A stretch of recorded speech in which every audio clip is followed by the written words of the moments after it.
புத்தம் புதும் காலை பொன்னிற வேளை என் வாழ்விலே தினந்தோறும் தோன்றும் சுகராகம் கேட்கும் என்னாலும் ஆனந்தம். புத்தம் புது காலை பொன்னிற வேளை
அனைவருக்கும் வணக்கம்.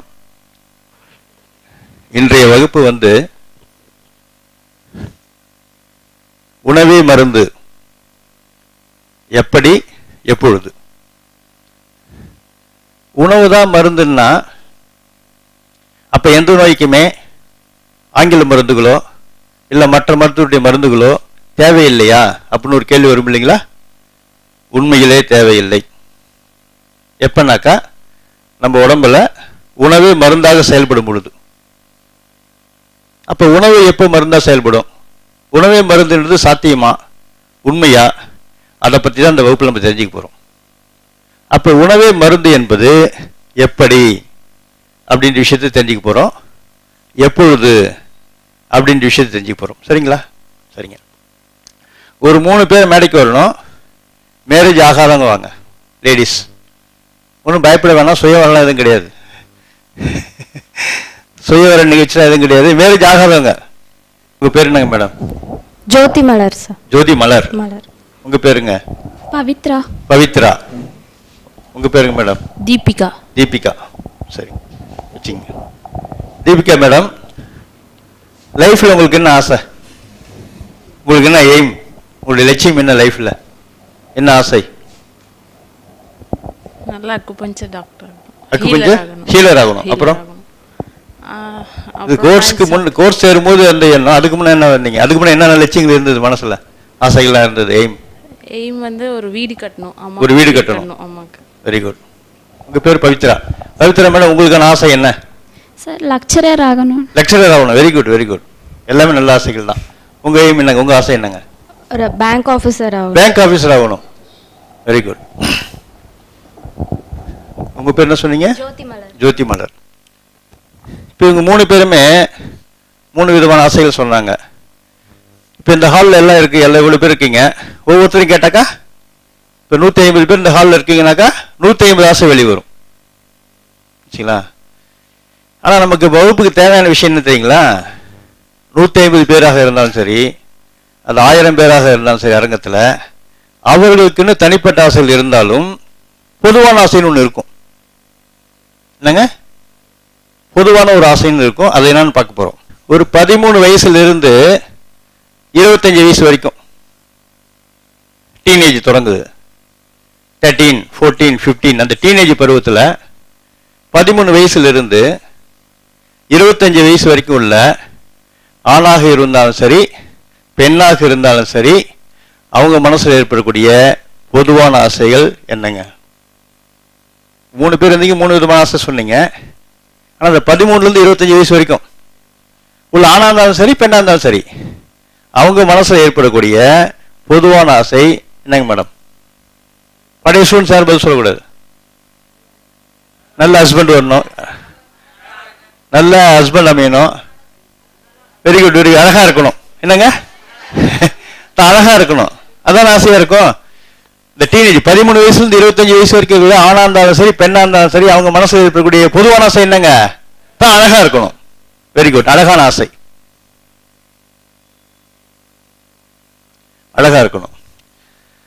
சரிங்க, ஒரு 35 வயசு ஆயிடுச்சு, மேரேஜ் ஆயிடுச்சு, 2 குழந்தைக்கு தந்தை ஆயிட்டாங்க, 2 குழந்தைக்கு தாய் ஆயிட்டாங்க. 35 வயசுல இருந்து 40, 45, 50 வயசு வரைக்கும் உள்ள ஆணா இருந்தாலும் சரி பெண்ணா இருந்தாலும் சரி அவங்க மனசில் ஏற்படக்கூடிய பொதுவான ஆசை என்னவாக இருக்குங்க? வீடு கட்டணும், குழந்தைங்களை காலேஜில் படிக்க வைக்கணும், மேரேஜ் பண்ணணும்.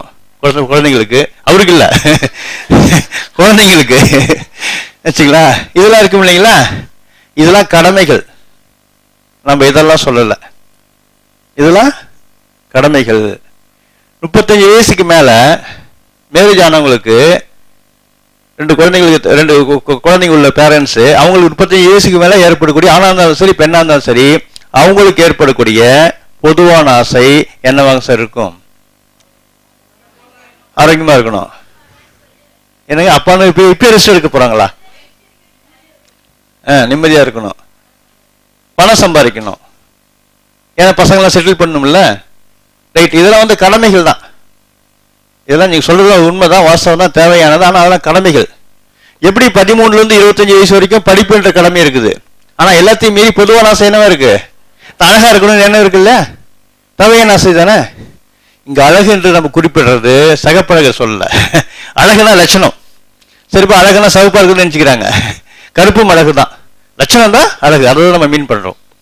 அது மாதிரி எப்படி 13லேருந்து 25 வயசு வரைக்கும் உள்ள ஆணா இருந்தாலும் சரி பெண்ணா இருந்தாலும் சரி அவங்க மனசில் ஏற்படக்கூடிய பொதுவான ஆசை எப்படி அழகுன்னு சரியா சொன்னீங்களோ அது மாதிரி 35 வயசுலேருந்து 45 வயசு வரைக்கும்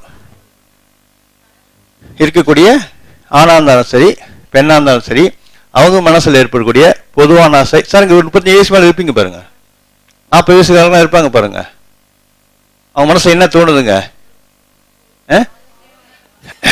நீங்க கண்ணாடி முன்ன போய் நின்று காலைல ஏஞ்சி போய் நின்று பாருங்க.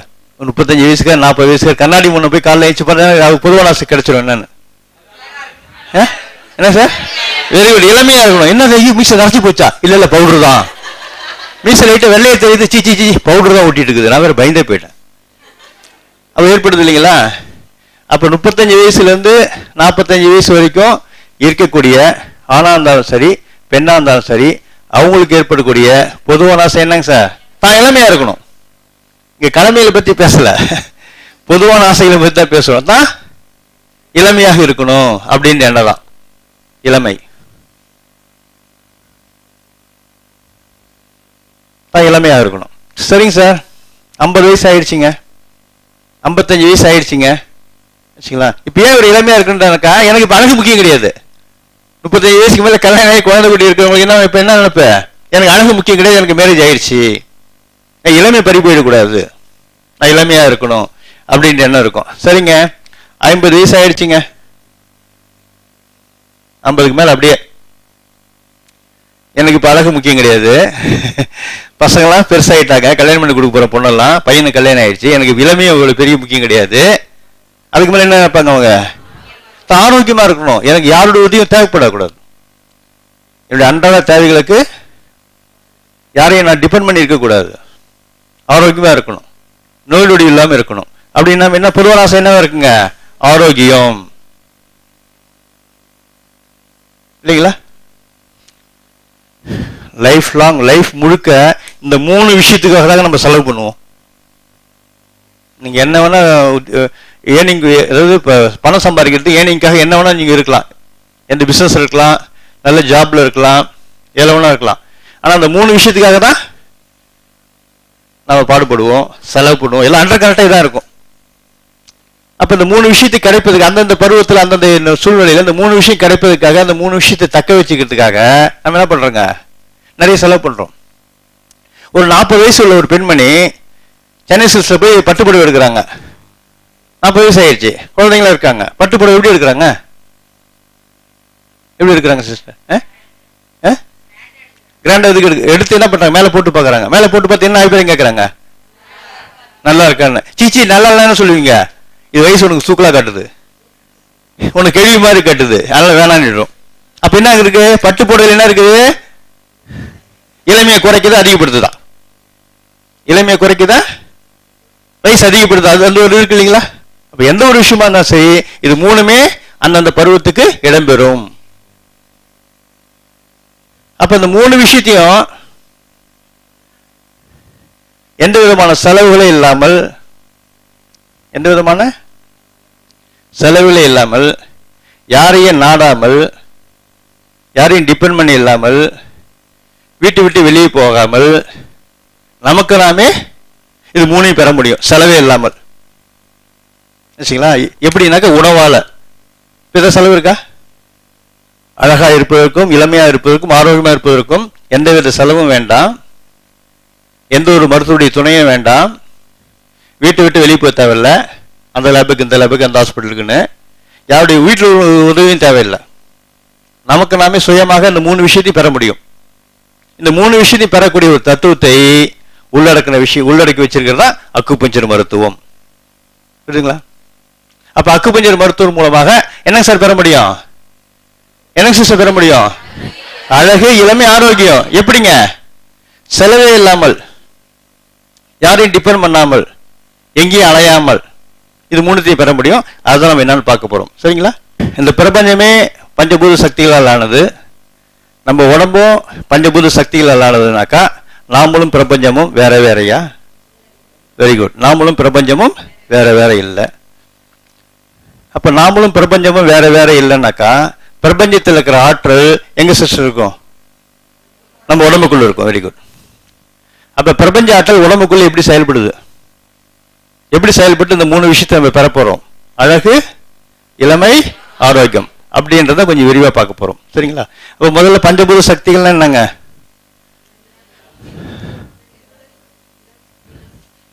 நிலம்,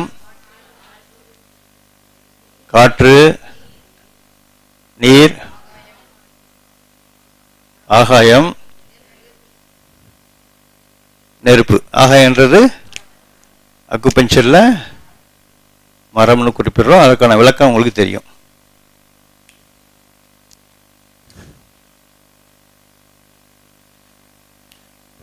இது 5 பஞ்சபூத சக்திகளும் உலகத்தில் இருக்கு. இந்த 5 பஞ்சபூத சக்திகள் உடம்புக்குள்ளார என்னவாக இருக்குதுனாக்கா உறுப்பாக இருக்கிறது. நீர் என்பது உலகத்தில் உள்ள பஞ்சபூத சக்தி. உடம்புக்குள்ளார நீர் என்கின்ற பஞ்சபூத உறுப்பு எதுனாக்கா சிறுநீரகம்.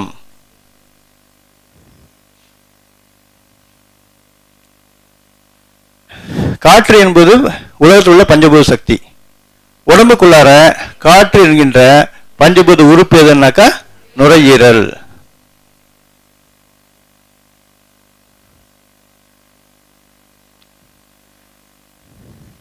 ஆகாயம் அதாவது மரம் அக்குபஞ்சர்ல. ஆகாயம் என்பது பஞ்சபூத சக்தி. உடம்புக்குள்ளார ஆகாயம் என்கின்ற பஞ்சபூத உறுப்பு எதுனாக்கா கல்லீரல்.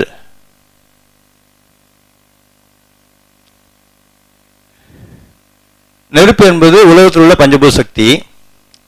உடம்புக்குள்ளார நெருப்பு என்கின்ற பஞ்சபூத உறுப்பு எதுனாக்கா இதயம்.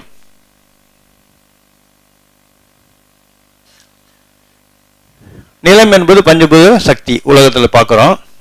உடம்புக்குள்ளார நிலம் என்கின்ற பஞ்சபூத உறுப்பு எதுனாக்கா மண்ணீரல், ஸ்பிளீன்.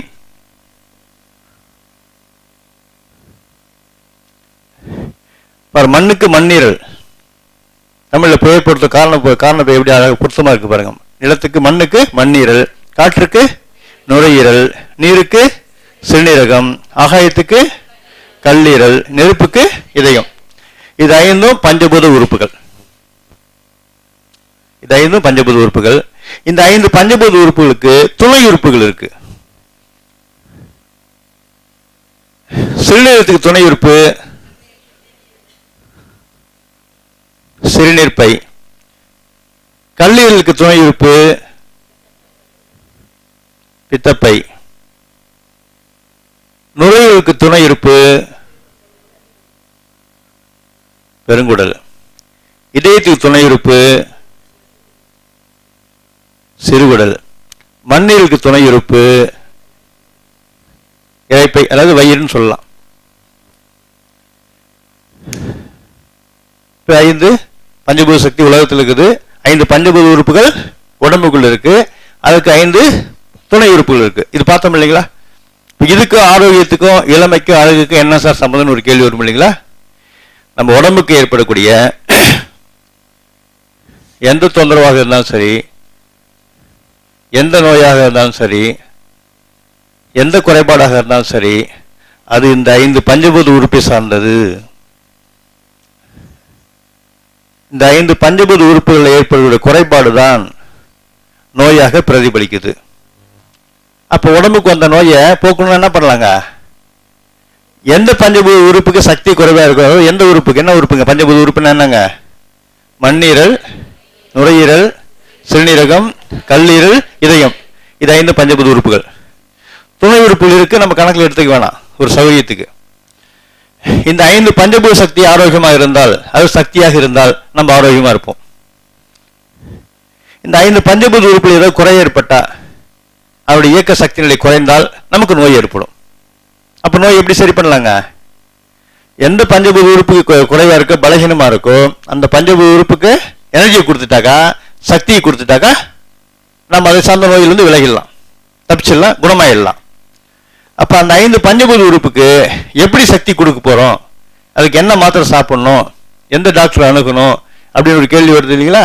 எந்த மாத்திரையும் சாப்பிட தேவையில்லை, எந்த டாக்டரையும் அணுக தேவையில்லை. உணவு மூலமாகவே அந்த பஞ்சபூத சக்திகளுக்கு சக்தி கொடுக்க முடியும். ஸோ வீட்டை விட்டு வெளியே போக தேவையில்லை. அதை தான் இன்றைய வகுப்பில் நம்ம பார்க்க போகிறோம்.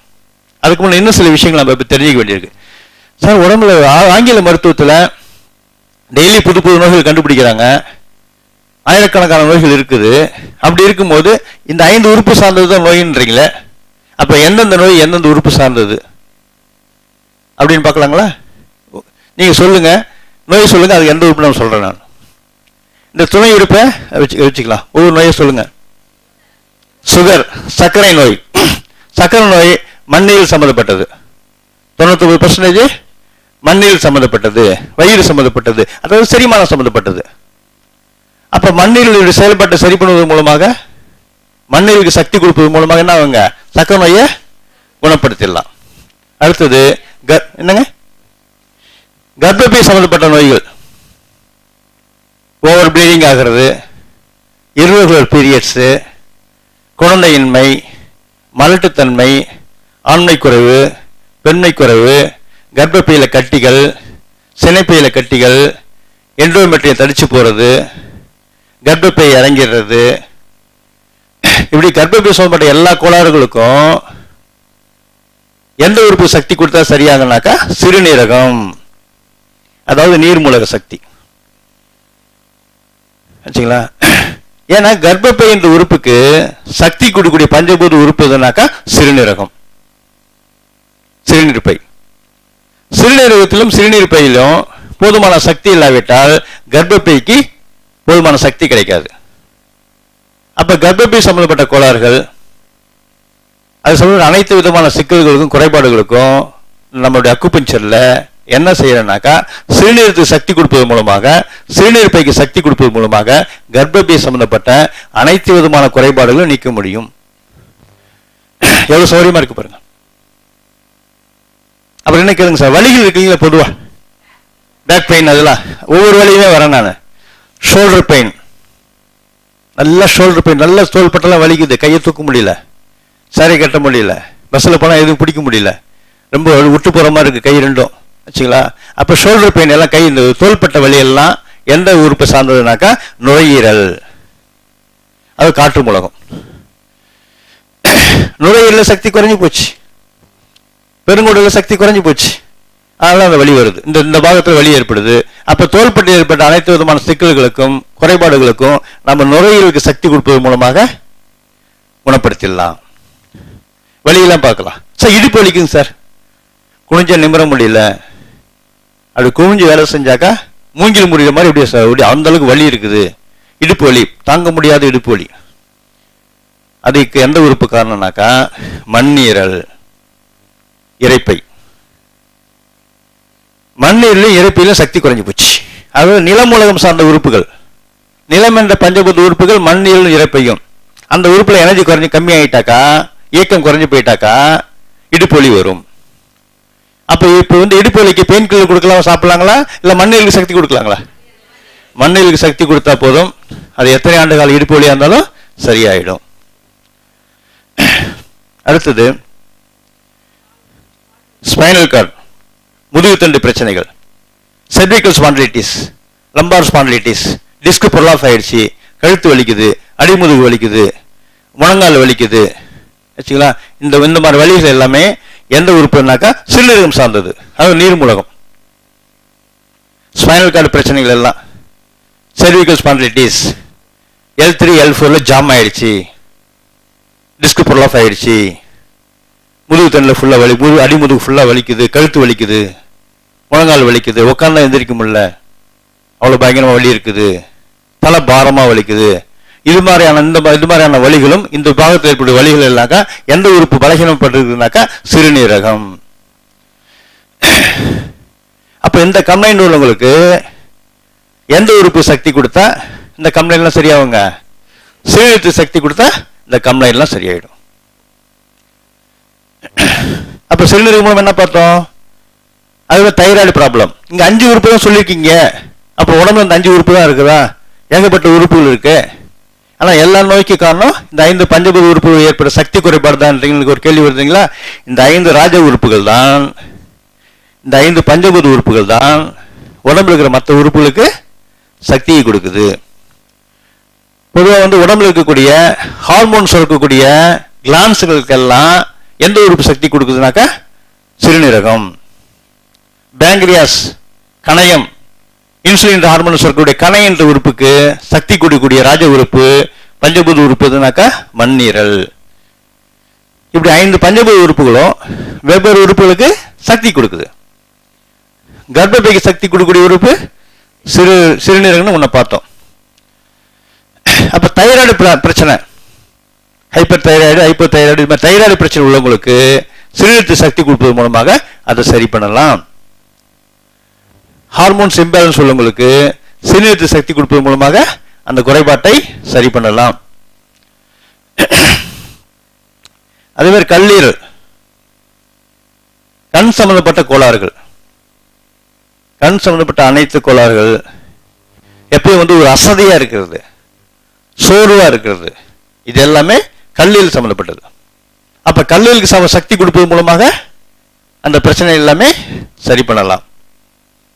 அப்ப இதயம், இரத்த குழாயில் அடைப்பு, பிபி, இது மாதிரி விஷயங்களுக்கெல்லாம் இதயத்தை சக்தி கொடுப்பது மூலமாக சரி பண்ணலாம்.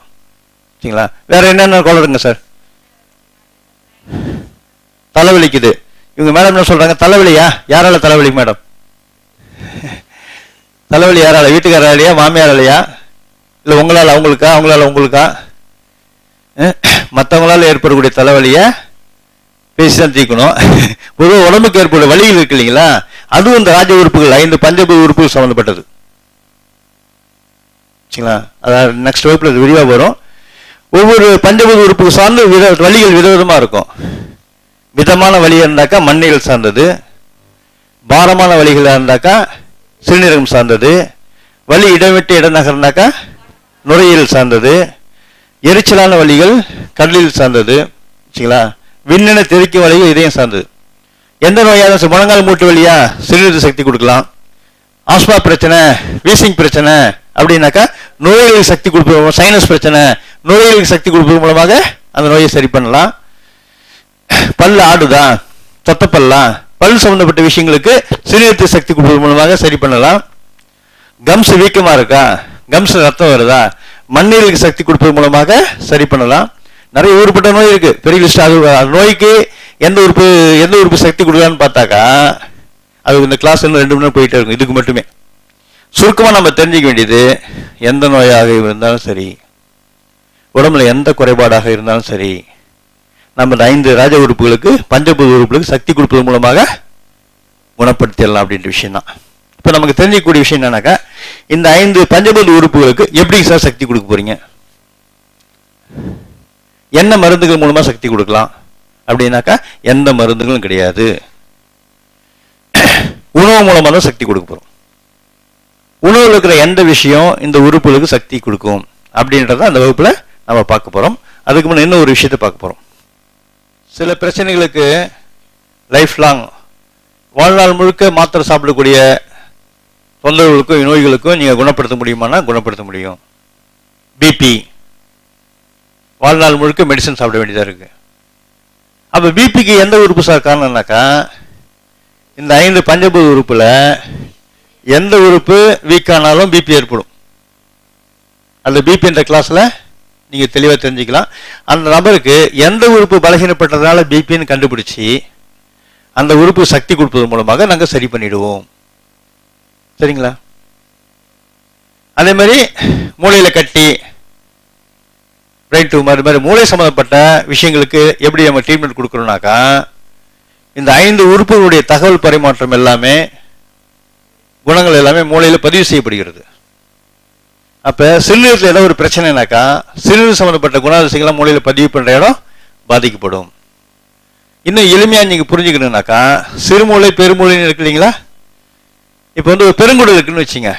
ஒரு பெருங்குடல ஒரு ஓவல் பாக்ஸ்ல அப்படி அடுக்குனா எப்படி இருக்கும், ஐஸ்கிரீம் அப்படி லேயரா வைப்பாங்க. அது மாதிரி பெருமூளை என்றது பெருங்குடல், சிறுமூளை என்பது சிறுகுடல். பெருங்குடல் ஏதாவது ஒரு பிரச்சனை ஏற்பட்டாக்கா, ஒரு பாதிப்பு ஏற்பட்டாக்கா, ஒரு நோய் ஏற்பட்டாக்கா அது பெருமூளையில பிரதிபலிக்கும். பெருங்குடலுக்கு சக்தி கொடுப்பது மூலமாக பெருமூளையில் ஏற்பட்ட குறைபாட்டை சரி பண்ணலாம்.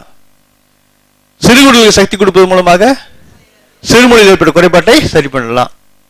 லிவர் பாதிக்கப்பட்டிருந்தாக்கா லிவருக்கான விஷயங்களை பதிவு செய்யக்கூடிய மூளையுடைய பகுதி பாதிக்கப்படும். அப்ப லிவரை சரி பண்ணா அங்க பதிவு சரியாகும். அதனால அந்த அக்குபஞ்சர் மருத்துவத்துல உடம்பு சம்பந்தப்பட்ட, மனசு சம்பந்தப்பட்ட எல்லா விதமான குறைபாட்டுக்கும் சரி பண்ணக்கூடிய எல்லா விதமான சாத்தியக்கூறுகளும் அக்குபஞ்சர்ல இருக்குது. அது ஒரு கிளாஸ் முழுசா நம்ம கொட்ட முடியாது. நம்ம ஒரு சின்ன ஒரு போர்ஷன் தான் பார்க்குறோம். என்னதுங்க, சுவை, உணவு, அதில் உள்ள விஷயம் எப்படி இந்த 5 பஞ்சபூத உறுப்புகளும் சக்தி கொடுக்க போகுது அப்படின்றத நம்ம பார்க்க போறோம். அதுக்கு முன்னாடி வேற ஒரு விஷயத்தை நம்ம தெரிஞ்சுக்க வேண்டியிருக்கு. இந்த 5 பஞ்சபூத உறுப்புகளையும் சிஸ்டர் கண்ணில் பார்க்க முடியுதா? உங்க மண்ணீரல், நுரையீரல், சிறுநீரகம், கல்லீரல், இதயம், இதெல்லாம் அப்படி குனிஞ்சு பார்த்தா தெரியுதா? அது ஜிப்பி மாதிரி இழுத்து பார்க்குற சிஸ்டம் இருக்கா? இதெல்லாம் எப்படி இருக்குங்க, உடம்புக்குள்ளார இருக்கு. இந்த 5 பஞ்சபூத உறுப்புகளும் உடம்புக்கு உள்ள இருக்கிறதுனால இந்த 5 பஞ்சபூத உறுப்புகளுக்கும் ரெப்ரசன்டேட்டிவ் இருக்காங்க. யார் இருக்காங்க? ரெப்ரசன்டேட்டிவ் இருக்காங்க. மெட்ராஸ்ல ஒரு கம்பெனி இருக்குது. அந்த கம்பெனியுடைய ரெப்ரசன்டேட்டிவை எங்க சிஸ்டர் பார்க்கலாம்? கோயம்புத்தூர்ல பார்க்கலாம், ஈரோடுல பார்க்கலாம், மதுரையில பார்க்கலாம். சரிங்க மேடம். டெல்லியில் ஒரு கம்பெனி இருக்குங்க சார். அந்த டெல்லியில் உள்ள டெல்லியில் கம்பெனி இருக்குது. அந்த கம்பெனியுடைய ரெப்ரசன்டேட்டிவ் எங்க சார் பார்க்கலாம்? சென்னையில் பார்க்கலாம், ஈரோட்டில் பார்க்கலாம், கன்னியாகுமரியில் பார்க்கலாம், கோயம்புத்தூர்லையும் பார்க்கலாம். அப்போ ஒரு கம்பெனியுடைய ரெப்ரசன்டேட்டிவ் கம்பெனிக்கு உள்ள இருப்பாரா, கம்பெனிக்கு வெளியே இருப்பாருங்களா சிஸ்டர்? கம்பெனிக்கு வெளியே இருப்பாரு. ஒரு கம்பெனி ரெப்ரசன்டேட்டிவ் கம்பெனிக்கு வெளியே இருந்தா நல்லதா, உள்ள இருந்தா நல்லதா? யாருக்குங்க? கம்பெனிக்கா ரெப்புக்கா? கம்பெனிக்கா? 2 பேர்த்துக்குமே அதான் நல்லது. கம்பெனி ரெப்ரசன்டேட்டிவ் வெளியே இருந்தால் தான் கம்பெனிக்கு நல்லது, ரெப்புக்கு நல்லது. சரிங்க. ஒரு கம்பெனி ரெப்ரசன்டேட்டிவ் கிட்ட என்ன சார் தெரிஞ்சுக்கங்க சிவகுமார் சார்? கம்பெனி பற்றி தெரிஞ்சுக்கலாம். ஒரு கம்பெனி ரெப்பு கிட்ட கம்பெனி பற்றி தெரிஞ்சுக்கலாம். கம்பெனியுடைய ப்ராடக்ட்ஸ் என்ன, ரூல்ஸ் அண்ட் ரெகுலேஷன்ஸ் என்ன, அது மாதிரி எல்லா விஷயங்களையும் கம்பெனியுடைய ரெப்பு கிட்ட நம்ம தெரிஞ்சுக்கலாம். சரிங்க, ஒரு கம்பெனியுடைய ரெப்பு பார்க்கும்போதே பரதேசி மாதிரி இருக்கிறாரு, அப்போ கம்பெனி எப்படி இருக்கும்? கம்பெனி அதோட மோசமாக இருக்கும். ரைட், நீங்கள் சொல்கிற மாதிரி. சரிங்க, இன்னொரு கம்பெனியுடைய ரெப்பு வரும்போது ஏசி காரில் தான் வராரு, அப்போ அவருடைய கம்பெனி எப்படி சார் இருக்கும்? நல்லா வெல் டு டூவாக இருக்கும். அப்போ ஒரு கம்பெனியுடைய ரெப்பு யாரை ஃபோக்கஸ் பண்ணுவார்? யாரை பிரதிபலிப்பார்? கம்பெனி தான் பிரதிபலிப்பார். அப்போ ஒரு கம்பெனி ரெப்பு கிட்ட யாரை தெரிஞ்சுக்கலாம்? யாரை பற்றி தெரிஞ்சுக்கலாம்? கம்பெனி பற்றி தெரிஞ்சுக்கலாம். ஓகே, இப்போ இந்த 5 பஞ்சபூத உறுப்புகளும் உடம்புக்குள்ளா இருக்குது, உடம்புக்கு உள்ளா இருக்குது. அப்போ இந்த 5 பஞ்சபூத உறுப்பு உடம்புக்குள்ளா இருக்குது. அப்போ அவங்களுடைய ரெப்ரசன்டேட்டிவ் எங்க இருப்பாங்க? ஏன் உடம்புக்கு வெளியே இருக்கணும்?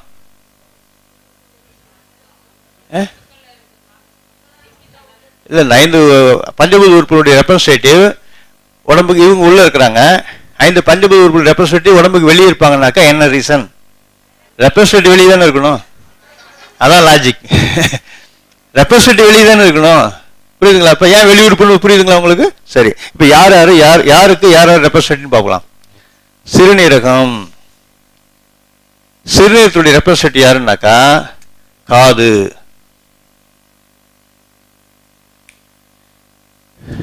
நம்ம அடிமுதுகிட்ட முதுகிட்ட இருக்கக்கூடிய அந்த கிட்னி, அந்த கிட்னி என்ன ஷேப்பில் இருக்குதோ, எந்த வடிவத்தில் இருக்குதோ அப்படிதான் நம்ம காது இருக்கும். புரியுதுங்களா? கிட்னியுடைய ரெப்ரசன்டேட்டிவ், சிறுநீரகத்துடைய ரெப்ரசன்டேட்டிவ் காது, அதே ஷேப்பில் இருக்கும், அதே வடிவத்தில் இருக்கும். அப்போ ரெப்ரசன்டேட்டிவ் என்ன தெரிஞ்சுக்க முடியும்? கம்பெனி பற்றி தெரிஞ்சுக்க முடியும். அப்போ கிட்னியுடைய ரெப்ரசன்டேட்டிவ் காதுனாக்கா, அப்போ காது மூலமா யாரை பற்றி தெரிஞ்சுக்கலாங்க மேடம்? கிட்னி பற்றி தெரிஞ்சுக்கலாம். அப்போ காதில் எட்டி பார்த்தா என்ன தெரியும்? கிட்னிலாம் தெரியாது. காதில் எட்டி பார்த்தா கிட்னிலாம் தெரியாது. ஆனால் கிட்னி எப்படி இருக்குது? ஆரோக்கியமாக இருக்கா? எனர்ஜியாக இருக்குதா? பலகீனமாக இருக்குதா? நோய்வாய்ப்பட்டிருக்கா? அப்படின்ற விஷயம் காது மூலமாக தெரிஞ்சுக்கலாம். எப்படின்னாக்கா காதில் சீழ் வடியுது, அப்போ என்ன அர்த்தம் சிஸ்டர்?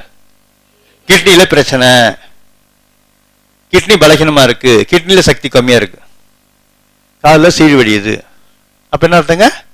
கிட்னியில் பாதிப்பு, கிட்னி பலகீனமாக இருக்கு. சரிங்களா? காது மந்தமாக இருக்குது, சரியா காது கேட்க மாட்டுது, அப்போ என்னங்க? அதுவும் சிறுநீரகம் பாதிக்கப்பட்டிருக்கு அர்த்தம். காது வலியா இருக்குது, அது சிறுநீரகம் சம்மந்தப்பட்டதுதான். காலை விட இறைச்சலா இருக்குது, 24 hours FM ஓடிட்டு இருக்குது, அப்ப என்ன அர்த்தங்க? சிறுநீரகம் பிரச்சனையா இருக்குன்னு அர்த்தம். காது நல்லா கேட்குதுங்க சிஸ்டர், என்ன அர்த்தம்? சிறுநீரகம் நல்லா இருக்குன்னு அர்த்தம். 4 பெண்கள் பேசிட்டு இருக்காங்க, பேசிட்டு இருக்கும்போது புதுசா ஒரு பொண்ணு உள்ள என்ட்ரா வரா. அப்ப 4 பெண்கள் மத்தியில் ஒரு பொண்ணு என்ன சொல்றா? ஏய் அவ வராடி, மெதுவா பேசுடி, அவளுக்கு பாம்பு காது அப்படின்னு சொல்றாங்க இல்லைங்களா? அப்ப என்ன அர்த்தம்? உள்ள என்ட்ரா ஒரு பொண்ணுக்கு கிட்னி நல்லா இருக்குன்னு அர்த்தம். சரி, அந்த பொண்ணு உள்ள வந்துட்டா. என்ன பார்த்தா இல்லை 4 பேர் சிரிச்சிங்க, என்ன கமெண்ட்ஸ் பண்ணீங்க சொல்லுங்க அப்படின்னு அந்த பொண்ணு கேட்கறான். அதுக்கு 4 பெண்கள் ஒரு பொண்ணு நான் சொல்றேன், உன்னை பத்தி எதுவும் தப்பா சொல்லல, உனக்கு கிட்னி எனர்ஜி ஸ்ட்ராங்குன்னு சொன்னோம். அதான உண்மையும் கூட. அப்ப சிறுநீரக வெளியுறுப்பு காது. லிவர், கல்லீரல், அதனுடைய ரெப்ரசன்டேட்டிவ் யாருன்னாக்கா கண். லிவருடைய ரெப்ரசன்டேட்டிவ் யாருங்க? கல்லீரலுடைய ரெப்ரசன்டேட்டிவ் யாருங்க? கண். இந்த லிவர் என்ன ஷேப்ல இருக்குதோ, இந்த கல்லீரல் என்ன வடிவத்தில் இருக்குதோ அந்த வடிவத்தில் தான் கண் இருக்கும். புரியுதுங்களா? அப்ப கண் ஆரோக்கியமா இருக்கணும்னாக்கா, கண் நல்லா தெளிவா இருக்கணும்னாக்கா எந்த உறுப்பு ஆரோக்கியமா இருக்கணுங்க? கல்லீரல் உறுப்பு ஆரோக்கியமாக இருந்தால் கண் ஆரோக்கியமாக இருக்கும், பார்வை குறைபாடுகள் வராது. அப்ப கண் சம்பந்தப்பட்ட எல்லா விதமான பிரச்சனைகளுக்கும் குறைபாடுகளுக்கும் நம்ம எந்த உறுப்பு சக்தி கொடுத்தா அது சரியாகும்? கல்லீரலுக்கு சக்தி கொடுத்தா அது சரியாகும். புரியுதுங்களா? இப்ப ஒரு 18 வயசு பொண்ணுடைய கண் எப்படிங்க சார் இருக்கும்? மேகவர்ணன், ஒரு 18 வயசு பொண்ணுடைய கண் எப்படி இருக்கும்? இவருடைய லவர் கண்ணு மாதிரி இருக்குன்றாரு. வசீகரமா இருக்கு பாருங்க, எப்படி இருக்குங்க? ஒரு 18 வயசு பொண்ணுடைய கண்ணு எப்படி இருக்குங்க? வசீகரமா இருக்கும். உட்காருங்க, ஒளி வீசும். ரைட்டு. 18 வயசு பையனுடைய கண்ணு அதே மாதிரி அவனுடைய கண்ணும் வசீகரமா இருக்கும், ஒளி வீசும். இந்த 18 வயசு பையன் அந்த 18 வயசு பொண்ணுடைய கண்ணை பார்த்து கவிதை எழுதுறான். என்ன இப்ப காதலில் தொடங்கி ஒரு போராட்டத்துக்கு பிறகு கண்ணெழுத்து முடிஞ்சிடுச்சு, நெருஞ்சிலே முடிஞ்சிடுச்சு. இப்போ அந்த பொண்ணுக்கு 35 வயசு, 2 குழந்தைக்கு தாயாயிட்டாங்க வச்சுங்களா. இப்போ அந்த வீட்டுக்காரர் என்ன சொல்றான்னாக்கா, ஒய்ஃபை பார்த்து கண்ணை பார்த்து வர தெரியாதுங்கிறான். என்னாச்சுங்க, 20 வயசுல அவர் கண்ணை பார்த்து வரைஞ்சி கல்யாணம் பண்ணவன், லவ் பண்ணி மேரேஜ் பண்ணவன் 35 வயசுல என்ன சார் சொல்றான், கண்ணை பார்த்து வர தெரியாதா, என்ன தடுக்கி விழுந்திருப்பேன்றான். அப்ப அந்த பொண்ணுடைய கண்ணு என்னாச்சுங்க, 2 குழந்தைக்கு தாயாயிட்டாங்க. அதனால நிறைய மருந்து மாத்திரை சாப்பிட்டாங்க, 2 சிசேரியன். அதனால நிறைய மருந்து மாத்திரை சாப்பிட்டதுனால என்னாச்சுங்க, அந்த ரசாயன மருந்துலாம் கல்லீரலை பாதிச்சிருச்சு. அப்ப கல்லீரல் பாதிக்கப்பட்ட எங்க பிரதிபலிக்கும், கண்ணில் பிரதிபலிக்கும். ஸோ அந்த பொண்ணுடைய கண் வறட்சி ஆயிடுச்சு. புரியுதுங்களா? இப்போ ரசாயன மருந்து நிறைய சாப்பிட்டா என்ன ஆகுங்க, ரசாயனம் எந்த விதமான ரசாயனம் உடம்புக்குள்ள வந்தாலும் லிவரை பாதிக்கும். ஸோ லிவர் பாதிக்கப்பட்டால் அது தொடர்ந்து எது பாதிக்கும், கண் பாதிக்கப்படும். புரியுதுங்களா? நிறைய ஆல்கஹால் சாப்பிட்றாங்க, கண் என்ன சார் ஆகுது, செவந்து போயிடுது. ஏன் ஆல்கஹால் சாப்பிட்டா கண் செவந்து போயிடுது, ஆல்கஹால் எல்லாம் கல்லீரலை பாதிச்சிடுது. ஒவ்வொரு ஆல்கஹால் சாப்பிட்றான், சாப்பிட்ட கொஞ்ச நேரத்தில் கண் சிவந்து போகுது. அப்ப என்ன அர்த்தங்க, அந்த ஆல்கஹாலால கல்லீரல், அந்த சாராய விஸ்கி பிராந்தியால கல்லீரல் பாதிக்கப்பட்ட விஷயம் எங்க எக்ஸ்போஸ் ஆகுதுங்க, கண்ணில் எக்ஸ்போஸ் ஆகுது, கண் சிவந்து போயிடுது. புரியுதுங்களா? அது இன்னொரு விஷயமும் லிவரை பாதிக்கும், கண் சிவந்து போயிடும்.